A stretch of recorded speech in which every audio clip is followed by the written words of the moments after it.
Le 27 juin 2025, un tournant discret mais décisif s'opère en Afrique. 19 pays africains annoncent une transformation qui pourrait bouleverser l'architecture financière du continent. Des paiements transfrontaliers désormais réalisés sans l'intervention des grandes institutions financières mondiales. Ibrahim Traoré, figure de cette révolution, observe cet ajustement technique et son impact sur la souveraineté économique. Alors, que signifie cette évolution pour un continent en quête d'indépendance monétaire ? Une simple question. Si l'argent ne quitte plus l'Afrique, qu'est-ce que cela change dans la dynamique des pouvoirs économiques mondiaux ? En juin 2025, un tournant crucial s'est produit pour l'Afrique. 19 pays du continent ont franchi une étape décisive dans leur évolution économique en annonçant la réduction significative des coûts de transaction d'environ 30% et la transformation du processus de paiement transfrontalier en quelques secondes seulement. Cette initiative pourrait bien changer la donne pour des nations longtemps dépendantes des centres financiers étrangers. Pour des dirigeants comme Ibrahim Traoré, il ne s'agit pas seulement d'une avancée technique, mais d'une évolution stratégique visant à redéfinir la souveraineté économique du continent. Avec la fin des délais de plusieurs jours pour les paiements transfrontaliers, l'Afrique pourrait enfin mettre fin à une dépendance silencieuse mais déterminante. Mais que signifie réellement cette transition pour les pays concernés, leurs citoyens et les entreprises qui vont en bénéficier directement ? Le processus n'est pas seulement une question de technologie. Il s'agit de remettre en question un système mondial où la finance transite presque toujours par des institutions extérieures. Le véritable enjeu est de savoir comment cette nouvelle architecture va influencer les équilibres économiques à l'échelle mondiale et surtout comment elle va transformer la relation de l'Afrique avec le reste du monde. Le 27 juin 2025, un événement technologique discret a eu lieu à Abuja, une petite conférence à laquelle ont assisté des dirigeants et des techniciens, mais où les répercussions pourraient être mondiales. 19 pays africains ont signé un accord sur une nouvelle architecture de paiement transfrontalier qui pourrait changer radicalement la manière dont l'argent circule sur le continent. Cet accord, encore peu médiatisé, réduit les coûts des transactions d'environ 30% et transforme des délais de paiement de plusieurs jours en quelques secondes, le tout sans avoir à passer par les circuits financiers mondiaux traditionnels. Ibrahim Traoré, figure clé de ce changement, observe cette évolution d'un œil à la fois stratégique et pragmatique, conscient que ce n'est pas juste une question d'infrastructure technique, mais une question de pouvoir. La crise mondiale, notamment la pandémie de Covid-19 et la guerre en Ukraine, a exposé les fragilités d'un système financier global où l'Afrique est souvent soumise à des délais excessifs et à des frais de transaction exorbitants. Les paiements transfrontaliers, jusque-là régis par des mécanismes hérités de l'après-guerre, passaient tôt par des centres financiers comme New York et Londres, imposant des frais élevés et des délais longs. Mais avec cette nouvelle initiative, la donne change. Les banques centrales africaines ont pris le contrôle de l'intermédiation des paiements, permettant ainsi une compensation rapide et locale. Pour des pays comme le Nigeria, le Ghana et le Kenya, cette initiative n'est pas qu'une simple avancée technique. Elle est perçue comme un pas vers la souveraineté économique, un moyen de briser les chaînes d'un système mondial qui a longtemps favorisé les puissances économiques extérieures. Mais la question se pose, cette nouvelle infrastructure sera-t-elle assez robuste pour résister aux pressions internationales et internes ou s'effondrera-t-elle sous le poids des attentes ? Ibrahim Traoré, un acteur clé de cette transition, incarne la vision stratégique qui se cache derrière ce changement radical. Il ne s'agit pas seulement de réduire des frais ou de simplifier des paiements, mais de remettre en question un système de domination économique externe. Traoré voit dans cette évolution non pas une rupture spectaculaire, mais une opportunité subtile.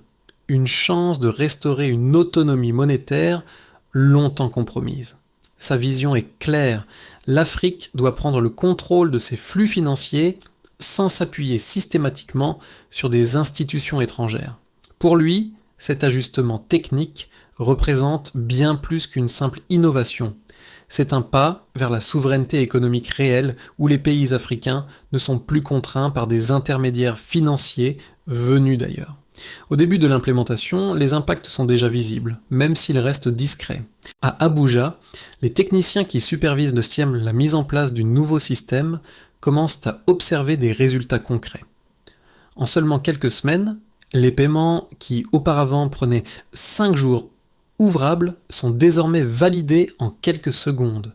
Pour des entreprises locales, en particulier celles dans des secteurs comme l'agriculture ou les PME, cette rapidité transforme leur gestion des stocks, réduit les risques financiers et améliore la fluidité des échanges commerciaux. Ce n'est pas seulement un gain technique, c'est un changement radical dans la manière dont ces entreprises interagissent avec leurs partenaires à l'étranger, offrant une nouvelle dynamique de confiance et de prévisibilité. Cependant, malgré ces premiers succès, des doutes persistent sur la stabilité du système. Les banques centrales surveillent de près, s'assurant que cette infrastructure jeune et encore fragile puisse tenir à long terme sous la pression croissante de volumes de transactions de plus en plus importants. La question reste, cette transition peut-elle être réellement durable ? La transition vers un réseau de paiement africain indépendant ne se fait pas du jour au lendemain. Les premières étapes sont marquées par des succès, mais aussi des défis techniques et institutionnels.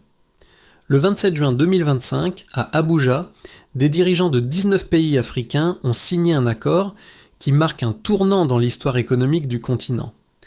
Cet accord promet de réduire les coûts de transaction de 30% et de transformer des paiements qui prenaient plusieurs jours en quelques secondes sans passer par des corridors financiers extérieurs.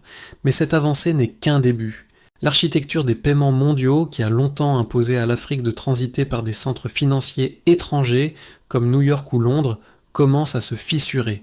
Dès les premières semaines, des résultats tangibles apparaissent. En Afrique de l'Ouest, des commerçants et des entreprises constatent des changements immédiats. À Lagos, par exemple, une petite coopérative commerciale a vu ses paiements transfrontaliers se valider en quelques secondes, là où auparavant, elle devait attendre jusqu'à 5 jours. Ce changement ne relève pas seulement d'une question de vitesse, il transforme aussi la manière dont les entreprises gèrent leur liquidité. Moins d'attente signifie moins de risques liés aux fluctuations des devises et plus de liberté dans la gestion des stocks. Cela a un impact direct sur la rentabilité des petites entreprises, réduisant les coûts financiers et améliorant leur compétitivité. En parallèle, la réduction des coûts de transaction crée un environnement propice à la croissance du commerce régional. Les entreprises locales, longtemps dissuadées par des frais élevés, commencent à échanger plus librement à travers le continent. Les corridors commerciaux historiques, comme ceux entre le Nigeria, le Ghana et le Kenya, se stabilisent et les premières transactions à faible coût apparaissent. Les experts soulignent qu'une fois que le système aura atteint une masse critique, ces avantages devraient se diffuser à l'ensemble du continent. Les petites et moyennes entreprises, ainsi que les marchés agricoles, devraient bénéficier de cette nouvelle dynamique, ce qui pourrait renforcer l'économie locale et la résilience des entreprises africaines face aux crises mondiales. Cependant, tout n'est pas aussi simple. Les premières réussites sont accompagnées de tensions sous-jacentes. L'infrastructure, bien que prometteuse, est encore jeune et nécessite une surveillance constante. Les banques centrales, bien que rassurées par les premiers résultats, restent vigilantes. Des défis techniques, comme la nécessité de maintenir la stabilité du réseau ou d'assurer une interopérabilité fluide entre différents systèmes, sont loin d'être résolus. En outre, la pression extérieure est omniprésente. Les institutions financières internationales, qui voient leur et leur influence diminuer, exercent des pressions discrètes pour ralentir cette transition.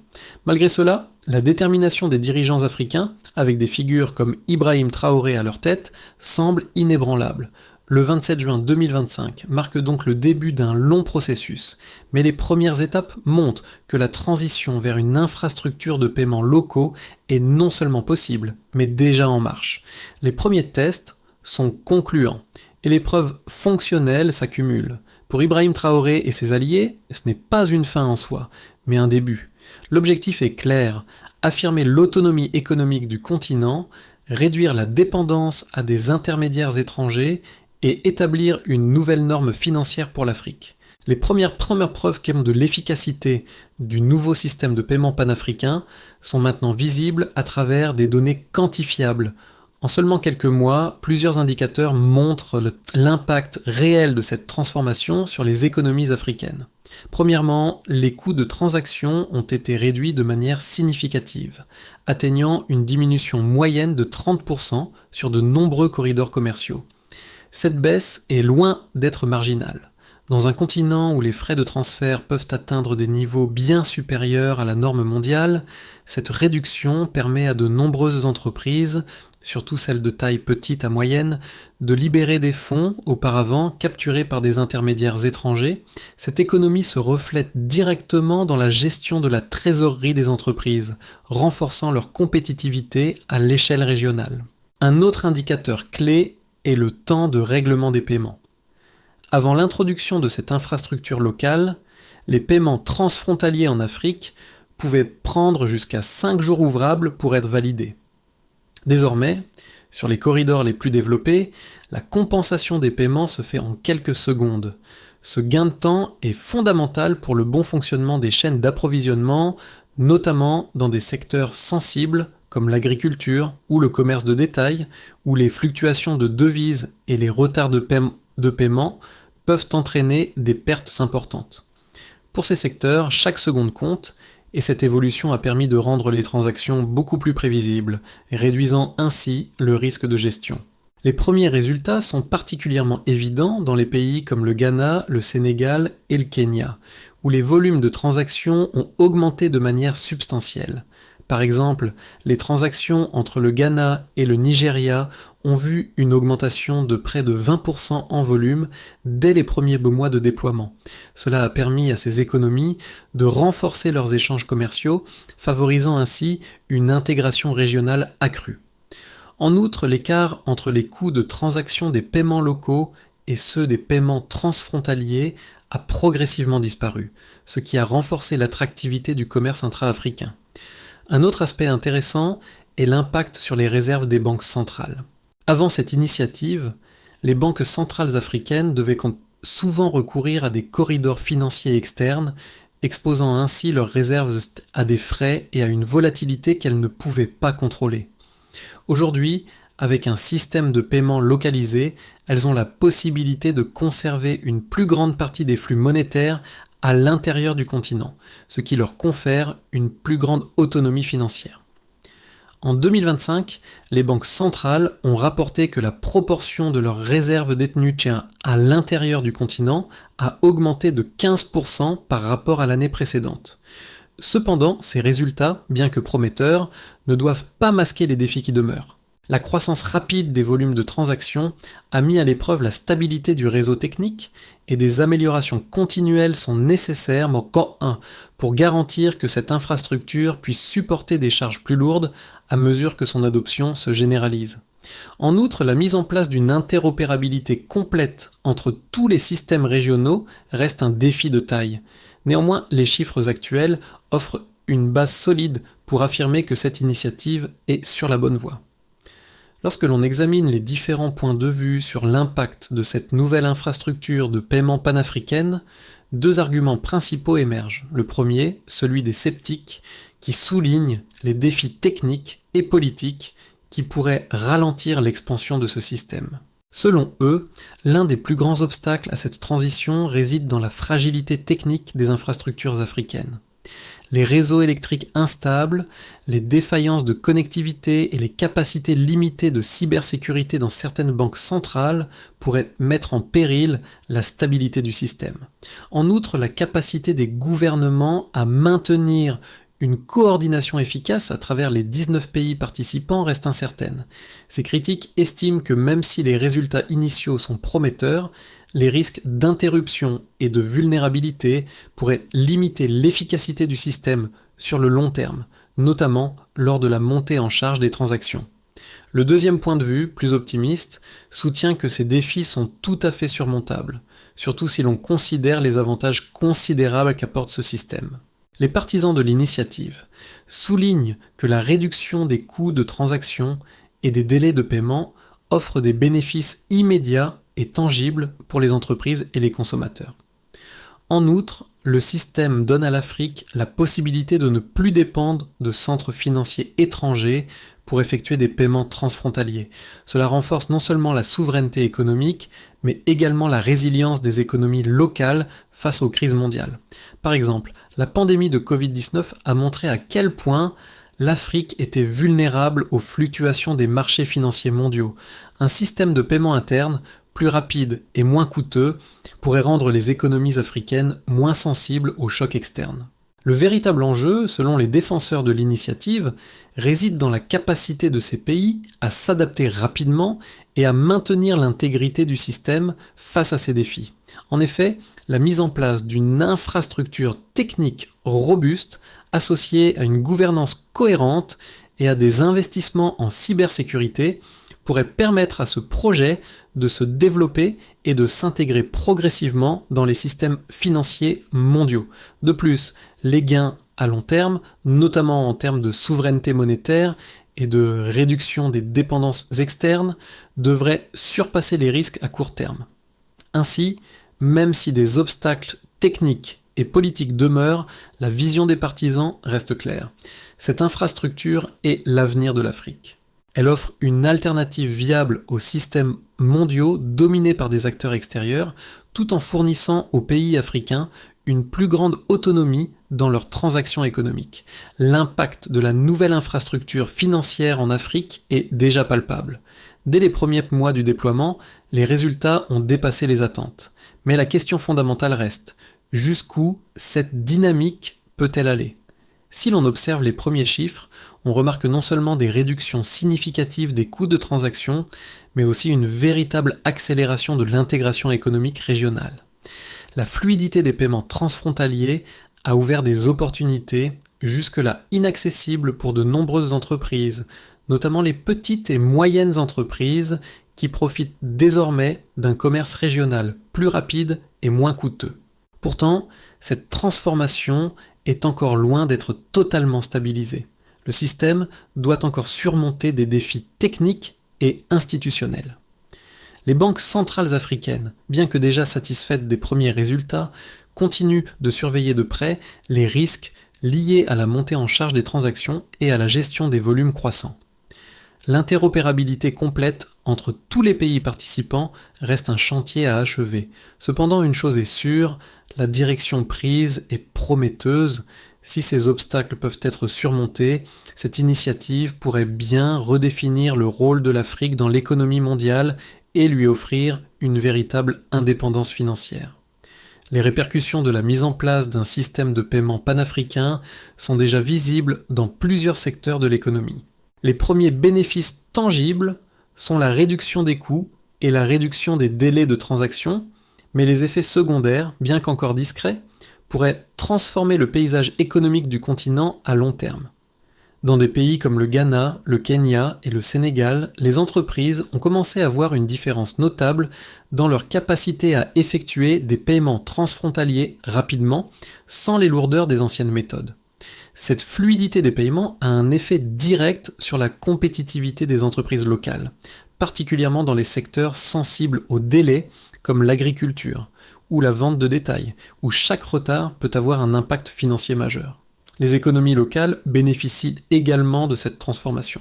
En réduisant les frais de transaction, l'argent reste sur le continent, ce qui entraîne une circulation accrue des capitaux et une meilleure gestion des ressources.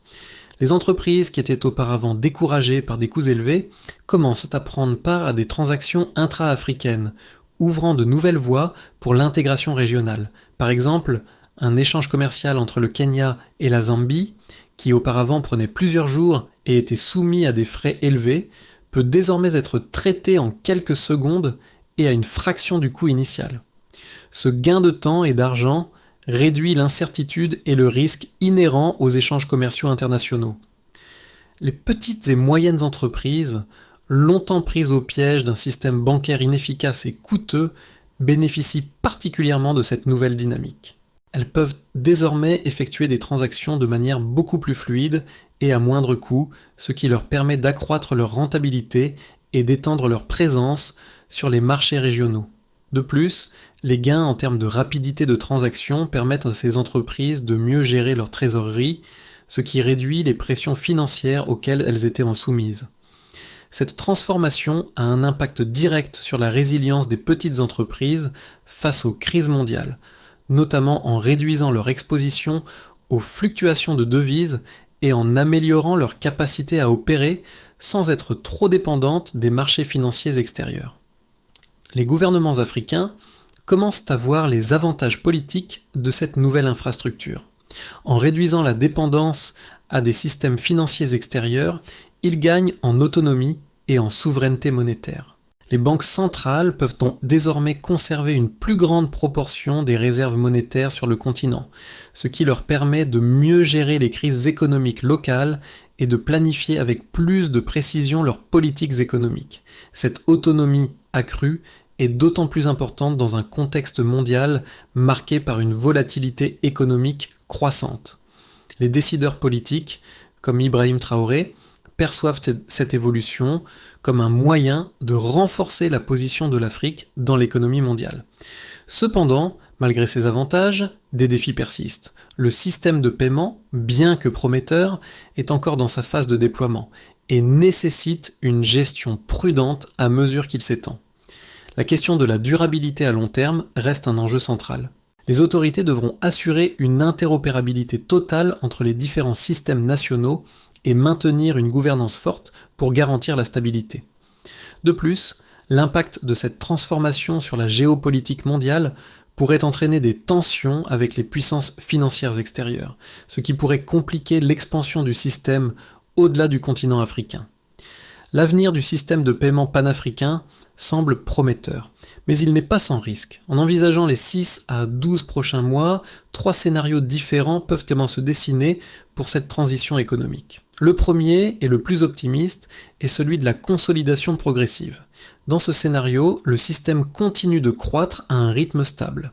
Les pays participants renforcent leurs infrastructures et assurent une coordination fluide entre les banques centrales et les entreprises.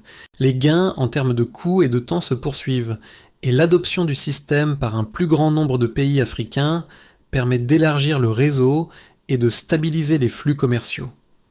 La confiance des entreprises dans cette nouvelle infrastructure augmente et la transition se fait sans heurts majeurs, avec une adoption croissante des paiements locaux dans les secteurs clés de l'économie. Dans ce cas, l'Afrique pourrait renforcer sa position d'indépendance économique tout en consolidant les liens commerciaux intra-africains. Le deuxième scénario, plus favorable, est celui de l'accélération et de l'intégration régionale. Dans ce cas, la mise en œuvre du système de paiement se fait de manière beaucoup plus rapide. Plusieurs autres pays africains rejoignent le réseau, ce qui crée une masse critique nécessaire pour une adoption plus large du système. Les banques centrales, en renforçant l'interopérabilité entre leurs systèmes, permettent une fluidité encore plus grande des paiements transfrontaliers. Les entreprises commencent à intégrer massivement ces nouveaux systèmes dans leurs processus financiers et des chaînes d'approvisionnement régionales se structurent, favorisant une véritable économie africaine intégrée. Dans ce scénario, les paiements transfrontaliers deviennent la norme, ce qui se traduit par une réduction marquée de la dépendance vis-à-vis des systèmes financiers mondiaux. Ce scénario permettrait à l'Afrique de jouer un rôle économique beaucoup plus autonome et intégré. Le troisième scénario, plus contraint, serait celui d'une montée en charge plus lente, freinée par des tensions internes et externes. Ce scénario implique que les défis techniques, géopolitiques et institutionnels ralentissent l'adoption du système. Les tensions entre les différents acteurs, notamment au sein des banques centrales ou entre les gouvernements, peuvent créer des divergences qui compliquent la coordination et l'interopérabilité du système. En outre, les pressions externes de la part des institutions financières internationales et des grandes puissances économiques pourraient perturber l'expansion du système. Les entreprises, bien qu'ayant bénéficié des premiers résultats, restent réticentes à adopter le système à grande échelle, ce qui ralentit le processus de transition. Ce scénario mettrait l'accent sur la nécessité de renforcer les infrastructures internes et de travailler davantage sur la gouvernance et la résilience du système. Quoi qu'il en soit, chaque scénario nécessite une approche stratégique soignée pour garantir la durabilité du système. L'Afrique pourrait bien être à l'aube d'une révolution financière, mais cela dépendra en grande partie de sa capacité à gérer ces défis dans les mois à venir. L'impact du système de paiement panafricain ne se limite pas uniquement aux entreprises ou aux gouvernements. Ces répercussions se manifestent également dans la vie quotidienne des citoyens africains. En réduisant les frais de transaction et en accélérant les paiements, cette infrastructure offre des avantages tangibles pour les petites entreprises, les commerçants et même les consommateurs. Imaginez une coopérative locale, auparavant submergée par les frais bancaires et les délais interminables pour effectuer des paiements transfrontaliers.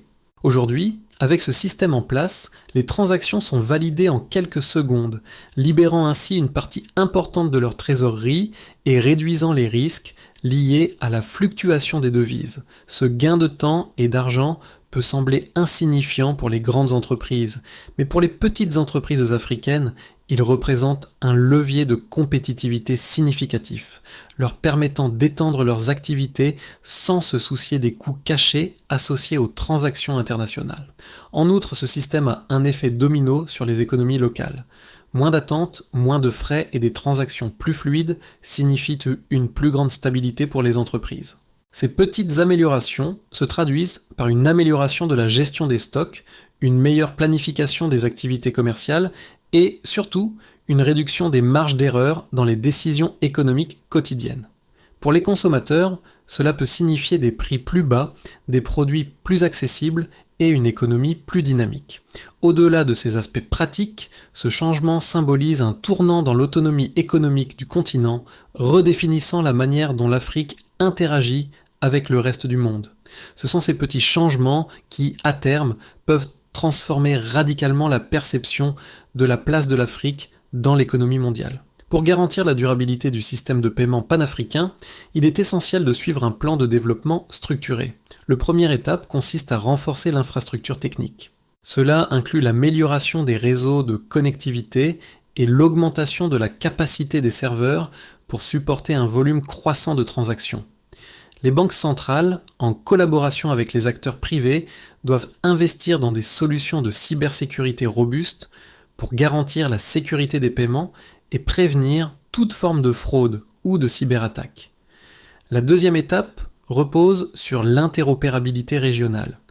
Il est crucial que les systèmes de paiement de chaque pays membre puissent s'intégrer de manière transparente afin de garantir une fluidité des transactions transfrontalières sans obstacles techniques. Cela nécessitera des accords intergouvernementaux clairs, des protocoles de collaboration et la mise en place de normes communes. Un des défis majeurs à surmonter sera l'harmonisation des régulations financières entre les pays participants. Le troisième élément clé du plan est la sensibilisation et l'adoption par les entreprises et les consommateurs. Même si la nouvelle infrastructure offre des avantages évidents, il est crucial de former les acteurs économiques locaux, notamment les petites et moyennes entreprises, à l'utilisation de ces nouveaux systèmes de paiement. Cela passera par des campagnes de formation, des plateformes d'accompagnement et un soutien financier pour les entreprises qui souhaitent adopter cette technologie. Enfin, la dernière étape consiste à assurer un suivi constant et une évaluation de la performance. Cela inclut la mise en place d'un mécanisme de surveillance des transactions pour détecter toute anomalie et l'amélioration continue du système. L'objectif est de garantir que, à chaque étape de son déploiement, l'infrastructure de paiement continue de répondre aux besoins économiques du continent. À mesure que le système de paiement panafricain se déploie, une nouvelle réalité se fait jour, marquée par un profond changement dans la manière dont l'Afrique interagit économiquement avec le monde.